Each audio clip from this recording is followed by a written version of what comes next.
Dans le cadre de la dernière, du dernier reconventionnement avec le FIPHFP, on a inscrit dans la convention des Paralympiades, on a profité finalement de l'opportunité de l'organisation des Jeux Olympiques et Paralympiques à Paris pour l'inscrire dans la convention.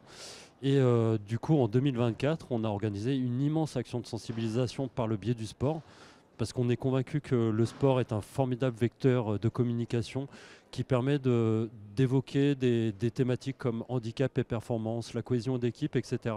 Donc on trouvait ça très intéressant de mettre en place ce type d'activité. Le concept, c'était de réunir les 4 grandes DGA du département pour qu'ils représentent un anneau olympique et qu'ils viennent s'affronter sur des épreuves handisportives le long d'une après-midi, avec un objectif, devenir la direction la plus handisportive du département. Et c'est comme ça qu'on a réussi à mobiliser plus de 200 agents au niveau du département, répartis sous 26 équipes qui se sont affrontées sur 4 types d'épreuves tout au long de l'après-midi. On a mis à peu près 5 mois pour l'organiser. On a mis en place une équipe projet avec une technique de conduite de projet qui repose sur le design de service, l'excellence opérationnelle, etc. Des techniques qu'on nous apprend dans le cadre de l'école du management par l'innovation qu'on a au niveau du conseil départemental. Donc très intéressant. On a mobilisé des apprentis et des stagiaires pour vraiment concevoir, on va dire, le fond du projet. Et puis rapidement, on a greffé tout un tas d'acteurs internes, des volontaires en situation de handicap, parce que ça a été un des moments importants pour nous, c'était la participation des agents en situation de handicap. Donc on a fait un appel à volontariat. On a une dizaine d'agents qui se sont mobilisés. On a également mobilisé 2 directions, la direction des ressources humaines, des collègues à nous pour l'organisation, la direction de la communication, la direction des achats, et je passe un grand nombre de personnes qui nous ont aidés. Et voilà, le but pour nous, c'était de proposer un événement ludique où les agents du département passent un bon moment, mais il fallait que ça soit avant tout une grande action de sensibilisation au handicap.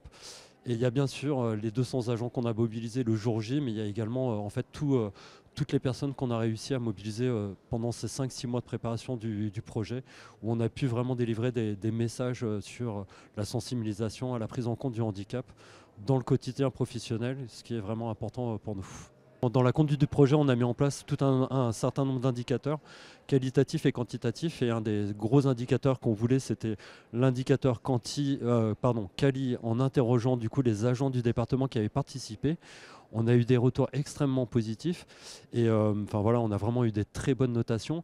Et il y a une chose qui nous a vraiment fait plaisir, c'est tout ce qui est organisation syndicale, tout ce qui est les représentants du personnel qui nous ont demandé l'organisation d'une seconde Paralympiade cette année, qu'on a décliné parce que c'est énormément de travail, mais en tout cas voilà, on va y réfléchir pour des prochaines années. Donc concrètement, on a eu un effet très positif, on va dire global au niveau des agents.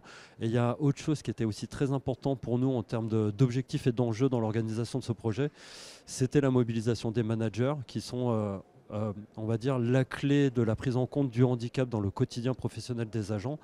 Et une des grosses réussites, c'est qu'on a réussi à mobiliser tout un tas de directeurs, une élue, l'élu en charge de l'autonomie au niveau du département.